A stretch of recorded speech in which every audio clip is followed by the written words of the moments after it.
Europe 1 Soir. 19h-20h. Mickaël Dorian. 19h19 sur Europe 1. Place au débat à présent avec Olivier d'Artigol et Gilles Boutin. Bonsoir à tous les deux. Bonsoir. Bonsoir. C'est une polémique dont la Fédération française d'athlétisme se serait bien passée au lendemain de la parenthèse enchantée des Jeux Olympiques. L'athlète français Mohamed Abdallah Kounta a publié entre 2021 et août 2025 plusieurs tweets favorables au Hamas et visant directement Israël, la France ainsi que les communautés juives et chrétiennes. Des messages remis en lumière par le compte X Sword of Salmon. La ministre des Sports démissionnaire Amélie Oudéa-Castéra a confirmé sa suspension de la fédération. D'abord, une réaction sur la décision prise par la Fédération française d'athlétisme. Gilles Boutin. Je crois qu'on est face à un cas tellement caractérisé de haine ordinaire et d'antisémitisme, dont d'ailleurs on parlait la semaine dernière, les chiffres ont explosé en France et globalement en Occident. Depuis le 7 octobre notamment. Oui, totalement. Et donc le cas est tellement flagrant, les tweets sont tellement caricaturaux que la décision ne souffre pas d'ambiguïté. Autant sur d'autres cas, il y avait un autre athlète qui s'était fait remarquer avec des tweets haineux.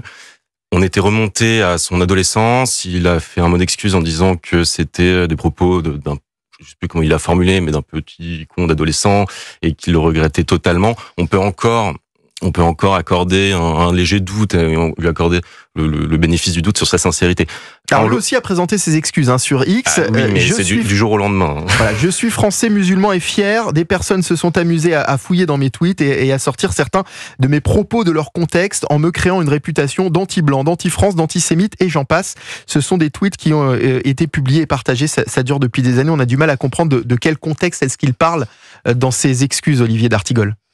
Non, mais ces excuses ne sont pas valables et recevables. On peut être français, musulman et fier de l'être, tout en n'ayant pas des propos teintés d'une haine antisémite totale, d'un dégoût de la France. Parfois, j'ai pris connaissance de ces tweets. Donc, bien évidemment, la Fédération d'athlétisme, qui avait par ailleurs des difficultés sur ces JO en termes de résultats, et la ministre des Sports démissionnaire ont eu raison de réagir. Aujourd'hui, à l'heure des réseaux sociaux, tout remonte à la surface. Alors il faut bien sûr, quand on réagit par rapport à cette matière, par rapport à ces strates passées sur Internet, sur les réseaux, il faut être vigilant, de voir le contexte, voir la teneur des propos. Mais là, en tout cas, ça ne souffre d'aucun doute possible. Alors moi, ma question quand même, c'est pourquoi est-ce qu'on se réveille maintenant alors que les derniers messages datent d'il y a quelques semaines seulement. C'est-à-dire là, il n'y a pas eu besoin de faire des recherches bien lointaines. Il a fallu attendre qu'un internaute Je pense qu'il pourrait y avoir quand même des réseaux, ou alors à l'échelle du ministère, ou à l'échelle des fédérations, pour quand même passer au peigne fin sur la dernière ligne droite, ce type de considération, surtout dans le contexte actuel qui est ô combien inflammable. Est-ce que vous ne pensez pas qu'ils s'en étaient rendus compte, mais qu'il fallait éviter que ça sorte en plein JO ? Ça, on ne peut pas le savoir, et c'est ce qui est toujours assez confondant dans les critères de sélection, que ce soit dans des fédérations ou dans des partis. Effectivement, on voit que je pense qu'il y a un déficit de moyens en réalité pour procéder à ce type de vérification. Et c'est ce qui fait le mystère des réseaux aujourd'hui, c'est que des choses sont déclenchées, des révélations sont faites simplement parce que une personne derrière un compte anonyme est vigilante sur une thématique en particulier. Et donc c'est à ce compte Twitter qu'on doit la révélation sur cet ensemble et qui a compulsé, en plus de sa propre initiative, l'ensemble des tweets et retweets de cet athlète. Alors c'est un peu le mystère d'aujourd'hui des réseaux. On peut très bien supposer que d'autres personnes ont eu le malheur de diffuser énormément de choses haineuses dans d'autres domaines et que ça reste sous les radars, mais ça peut ressortir, réémerger à chaque instant. Ça pose aussi la responsabilité des plateformes et des sites. Quelques jours après l'échange de Donald Trump et Elon Musk, on peut se poser la question de la manière dont évolue Twitter notamment. On sait que Elon Musk, quand il achète Twitter, devenu X, met 44 milliards sur la table et ses premières décisions, c'est de sabrer dans les effectifs qui avaient la charge de la modération. Et il faut suivre précisément ce que dit Elon Musk. sur la toute dernière période, y compris la manière dont il a répondu à Thierry Breton, pour bien comprendre qu'on a peut-être basculé dans quelque chose d'autre, où il n'y aura plus où la question de la modération, de la nuance, et le fait que ces comptes puissent... moi, je suis véritablement pour la liberté, mais une liberté qui ne permet pas des choses condamnables. Et quelque part, on est dans un cas de figure qui répond totalement à la vision d'Elon Musk, puisque Elon Musk est un libertaire, voire libertarien.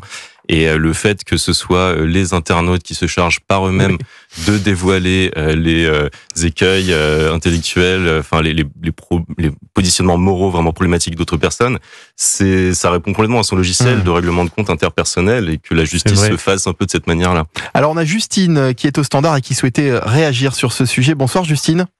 Oui, bonsoir. Vous êtes dans le Grand Est. Vous êtes où exactement, Justine ? À Carignan, dans les Ardennes. Dans les Ardennes. Et vous êtes d'accord effectivement également par cette décision de la Fédération française d'athlétisme. Oui, tout à fait. Oui. Là-dessus, il n'y a même pas de quoi polémiquer. Il était nécessaire qu'il soit suspendu. Qu'est-ce qui vous a heurté lorsque vous avez découvert cette information, Justine ?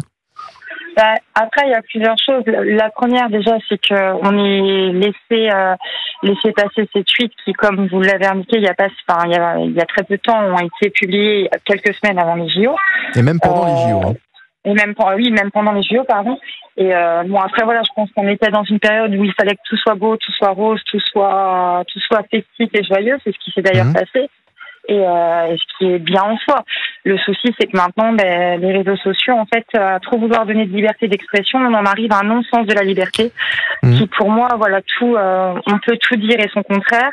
Et on est vraiment dans un monde où voilà, tout le monde peut tout dire. Surtout derrière un ordinateur ou un écran de téléphone, c'est très très facile de dire ce qu'on a à dire, mais la notion de liberté d'expression en elle-même n'a plus de sens, quoi. C'est tout bête, mais moi, vous êtes d'accord avec Olivier d'Artigol? Pour vous, ça manque aujourd'hui de modération? Ouais, tout à fait. Et puis je pense que les gens actuellement n'ont plus cette notion on va dire de l'arrêt. La liberté des uns s'arrête où commence celle des autres. C'est tout bête comme phrase, mais je pense que ça résume vraiment tout. On est vraiment dans un monde maintenant où tout peut être dit. Et à l'inverse, il faut tout cacher. Et là, très honnêtement, les tweets qui ont été publiés, pour moi, c'est de l'antisémitisme caractérisé. Et heureusement que ça a été censuré, bien sûr qu'heureusement. Et après, c'est facile de se cacher derrière on va dire une petite, cet athlète, voilà, va dire, je suis français, j'aime la France. Oui, très bien.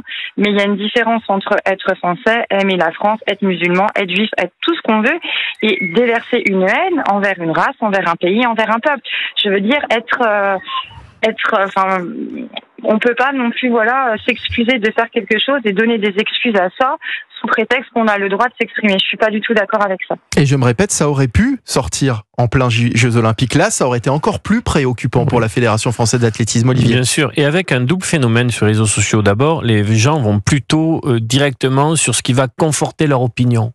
Voilà, ce n'est pas véritablement un espace où on va construire de l'altérité. On va chercher ce qui va nous conforter. Première chose. Deuxième chose, les gens sur Internet, notamment bien sûr sur des comptes anonymes ou pas, ont plutôt tendance à aller plus loin dans l'expression, la formulation de la noirceur qui peut exister dans leur âme ou d'idées totalement contestables. Et après, quand ils sont mis devant le fait accompli, ils ont plutôt tendance à dire oui, mais je voulais pas véritablement dire ça. Donc il y a comme presque une auto-radicalisation dans des choses aujourd'hui très dures, telles que l'antisémitisme. On va remercier Justine. Merci Justine d'avoir été avec nous ce soir dans Europe 1.